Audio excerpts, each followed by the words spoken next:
This is Shivaram. I'm doing project under supervisor Dr. Lihong Zhang, and the project title is Design and Simulation of Renewable Wind Energy Harvester using Triboelectric Nanogenerators. In the last semester, for project 990A, we have created and designed two prototypes to harvest energy from the wind using triboelectric nanogenerators. And before that, we have simulated those results in COMSOL, but we did it only in 2D. Now I'm just going to give the brief overview about the triboelectric nanogenerators. Triboelectric nanogenerators are a new energy conversion technology. They have much potential as wind energy harvesters. They are also very easy to fabricate, light, scalable, and they're inexpensive. Triboelectric nanogenerators works on the principle of triboelectrification. Triboelectrification is defined as when two initially uncharged bodies come in contact and then they are separated, they become charged. This process is known as triboelectrification. So in normally in 10 triboelectric nanogenerators, through a mechanical force, a contact is formed between two charge generating layers, and then the electrons are transferred between the two surfaces, and then when the two surfaces are split apart, electrons will be repelled back, leaving one surface as electronegative and other surface as electropositive. Based on this principle, triboelectric nanogenerators produces electric volt potential. There are four basic operating modes in triboelectric nanogenerators. The first one is contact and separation mode. In this contact and separation mode, electricity generation is determined by the periodic contact separation motion between the triboelectric electrode and dielectric layer. As you can see in the drawing, the top electrode moves up and down, and when it touches and splits away from the bottom electrode, it can create a triboelectrification effect. This can in turn generate electricity. The second mode is lateral sliding mode. In this mode, electricity is generated by sliding lateral motion between the two triboelectric layers. Mode is single electron mode. This has the simplest configuration. In this mode, one of the sole electrode is grounded, and when the top surface moves by a contact separation or sliding motion, the triboelectric surfaces in the bottom and top establishes a current flow between the ground and electrode. And the final fourth mode is freestanding mode. In this mode, the dielectric layer is independent and it's positioned beneath a pair of symmetrical electrodes. When the independent dielectric layer alternatively moves between the two electrodes, it can create a potential difference that causes the electron to flow in the external circuit. Out of all the four modes, freestanding mode is the one of the efficient mode which generates more electricity than other modes. Coming to the problem statement and objectives, the first objective is to select the most negative tribo material to improve tank's output. Selecting the most positive and most negative tribo material will improve the efficiency of the tank design. One of the group member is assigned with selecting most positive tribo material, and I am assigned with selecting most negative tribo material based on the detailed literature research. The second objective is acquiring the material from the different vendors, and the third important objective for this project is simulating the contact separation and freestanding mode in 3D mode using COMSOL. In project 990A, we have generated the simulations in 2D, but this time I'm going to explore the 3D simulations in COMSOL. The main advantage of 3D simulations is they are more realistic, and it can be used to compare the actual prototype voltages, and we can also comprehend why the voltages in the designed prototypes are lower.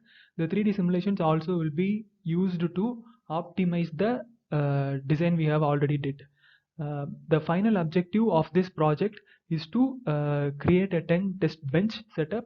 This 10 test bench setup will be used to test any newly developed films or newly developed materials, and this 10 test bench will include all the four modes. So if anyone want to check any of the, if anyone want to do experiment or check any of the 10 materials, they can use this test bench to do the experiment for the created films.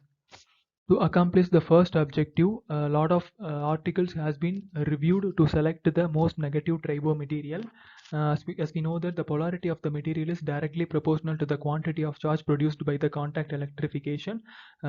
One of the problems I experienced is like there are a lot of articles giving different types of triboelectric series, but we have to do a detailed research to select the tribo negative material. And there are a lot of articles has been published in recent years because the polarity of the materials has been the crucial element in tank performance optimization.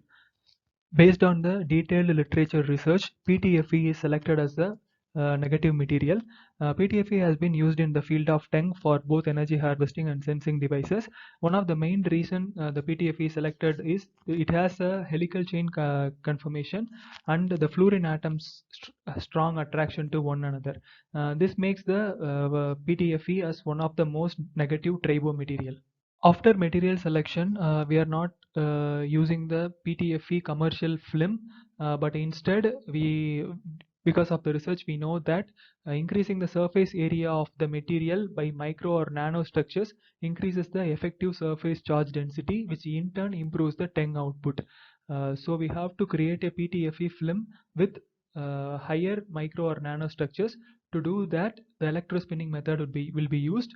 This is one of the straightforward and widely known method to create fibrous nanomaterials with high surface areas and inherent porosity. The electrospinning of PTFE nanofiber is much more complicated because of its great chemical resistance and thermal stability, which means it is nearly impossible to directly obtain or maintain the PTFE solution for electrospinning process.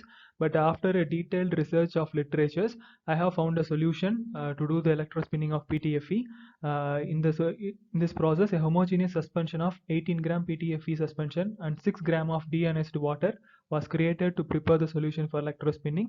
Then 0.4 gram of polyethylene oxide (PEO) with the molecular weight of 5 cross 10 power 6 was added to the solution to increase its viscosity. And this liquid was put into 5 ml syringe with a stainless steel needle tip after generating magnetic stirring for 48 hours. A 25 kilowatt high voltage was delivered to the needle tip during electrospinning, and 1.5 milliliter per hour of the solution was blasted out of the needle to create a nanofibrous PTFE material.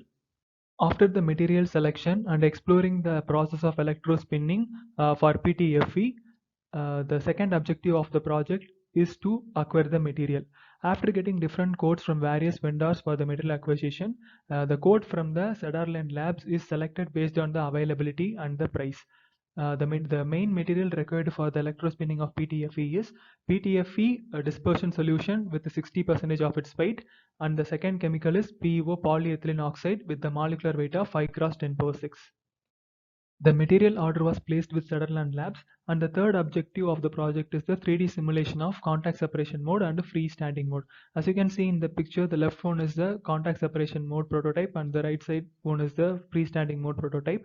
In the contact separation mode, the film in the center oscillate between the top and bottom electrodes to create electric potential, and for the freestanding mode, the thin film on the rotor serves as a triboelectric surface, and the stator, which is made up of two complementary patterned electrode networks.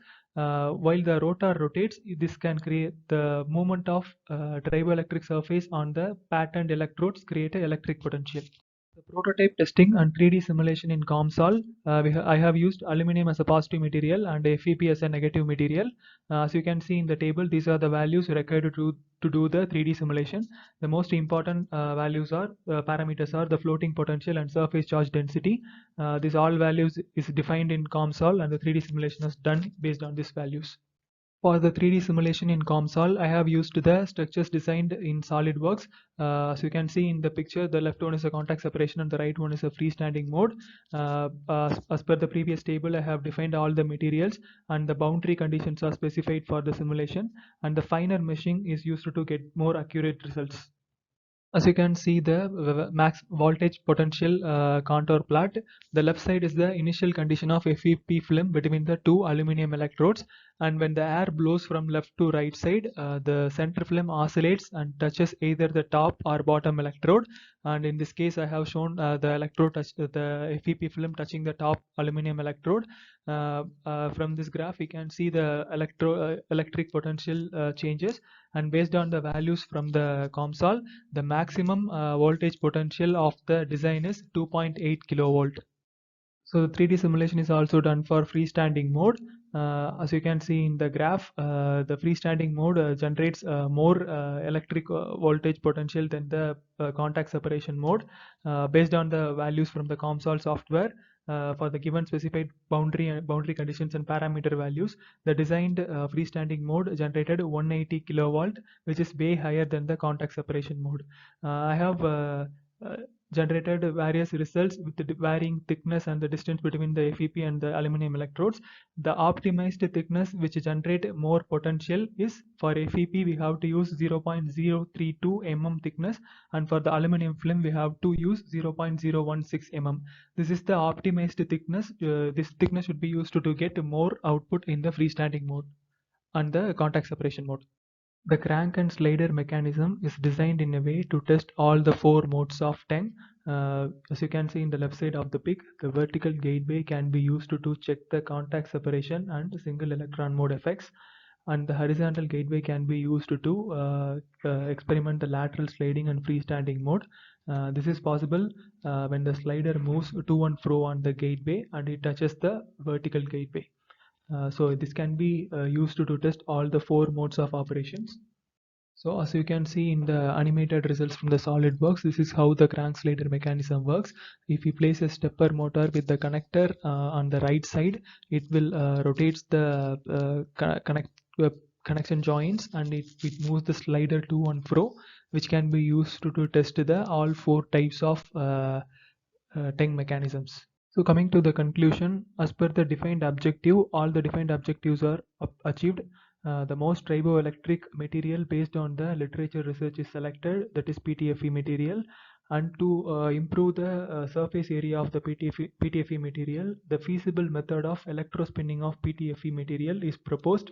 The electrospinning method is used to create nanofibrous PTFE material, which increases its surface area to get more output from tank. And the third objective is the material acquisition. Based on the code we have got from Sutherland Labs, material order is placed, and the main objective of the project is the 3D simulation of the contact separation and freestanding mode. So as in the project 990A, only 2D simulation has been done. So in this project 990B, the 3D simulation for the both modes has been done, and also based on the simulation results of varying thickness and the distance, the optimized thickness of the tribofilms for the prototypes are calculated, and also the difference between the voltage generated in the prototype and the simulation has been sorted out. It's because of the thickness. So if you use the exact thickness based on the simulation result, it will give the tank will generate the efficient power. And finally, the crank and slider mechanism is designed for to test all the four modes of tank operations.